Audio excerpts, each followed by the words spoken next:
बलूतों का हार। बहुत समय पहले एक छोटे से गांव में एक लड़की बारबरा रहती थी। वो सुंदर, दयालु और बहुत अच्छे स्वभाव की थी, लेकिन वो अपनी सौतेली माँ के साथ रहती थी, जो बहुत कठोर और क्रोधी थी। गरीब बारबरा को सारा घर का काम और सारे कामकाज करने पड़ते थे। एक दिन बारबरा पास के कस्बे के बाजार से घर लौट रही थी। उसकी टोकरी में कुछ अंडे और 2 छोटे टुकड़े पनीर थे, जैसा कि उसकी सौतेली माँ ने कहा था। जैसे ही वो जंगल से होकर जा रही थी, खुशी खुशी गुनगुनाते हुए और टोकरी झुलाते हुए उसे एक बड़ा ओक का पेड़ मिला। पेड़ की जड़ों पर एक बूढ़ी औरत बैठी थी, जो बहुत थकी और भूखी लग रही थी। बारबरा को उस पर दया आ गई। क्या मैं आपके लिए कुछ कर सकती हूँ? बारबरा ने पूछा। अगर तुम्हारे पास खाने के लिए कुछ है तो मैं तुम्हारी बहुत आभारी रहूंगी, बूढ़ी औरत ने उत्तर दिया। बारबरा जानती थी कि घर लौटते ही उसकी सौतेली माँ उससे हर पैसे और सामान का हिसाब मांगेगी, लेकिन उसे परवाह नहीं थी। उसने टोकरी से एक अंडा और एक टुकड़ा पनीर निकाला और बूढ़ी औरत को दे दिया। ये ज्यादा तो नहीं है, उसने कहा, लेकिन कृपया इसे ले लीजिए। तुम बहुत दयालु हो और अच्छे भाग्य की हकदार हो, बूढ़ी औरत ने कहा। मेरे पास तुम्हें देने के लिए बहुत कुछ नहीं है, लेकिन मैं तुम्हें ये छोटा सा तोहफा देती हूँ। उसने अपनी जेब से बलूतों का बना एक हार निकाला और लड़की को दे दिया। इसे लो और हमेशा अपने पास रखना, उसने कहा।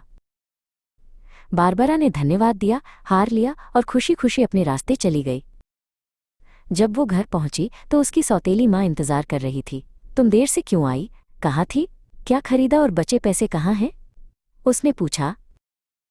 बारबरा ने सब कुछ बता दिया, लेकिन जैसे ही सौतेली माँ को पता चला कि उसने एक अंडा और थोड़ा पनीर दे दिया है, वो गुस्से से पागल हो गई। उसने बलूतों का हार छीन लिया और उससे बारबरा को पीटा। मूर्ख लड़की, आज रात अगर भूख लगी तो ये हार ही खा लेना, वो चिल्लाई। शायद तब सीखोगी कि अच्छा खाना बेकार चीजों के लिए नहीं देना चाहिए। अब सोने जाओ। रोते हुए बारबरा अपने ठंडे कमरे में चली गई। बहुत दुखी और भूखी होकर उसने हार को एक पुराने संदूक में रख दिया, जहां उसकी माँ की कुछ पुरानी चीजें रखी थीं। 5 साल बीत गए।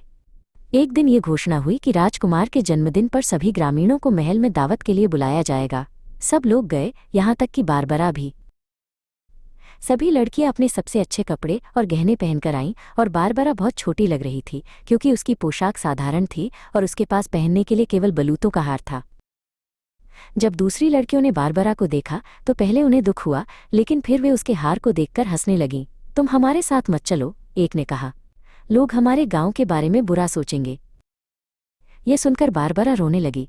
तभी एक युवक घोड़े पर सवार होकर आया और उसके साथ एक सेवक चल रहा था। जब उस सवार ने बारबरा के आंसुओं का कारण पूछा तो एक लड़की ने उत्तर दिया, देखिए, ये लड़की इतनी गरीब पोशाक में और बलूतों का हार पहनकर आई है।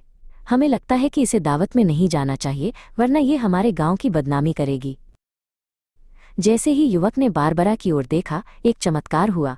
उसकी साधारण पोशाक एक सुंदर गाउन में बदल गई और बलूतों का हार हीरे का हार बन गया। मुस्कुराते हुए युवक घोड़े से उतरा और सबकी हैरानी के बीच उसने बारबरा का हाथ पकड़ा और उसे महल ले गया। दावत में बारबरा को युवक के पास सम्मान की जगह मिली। असल में वो युवक कोई और नहीं बल्कि राजकुमार था। कुछ समय बाद उनकी शादी हो गई और बारबरा को वही खुशी और सौभाग्य मिला, जैसा बूढ़ी औरत ने वादा किया था।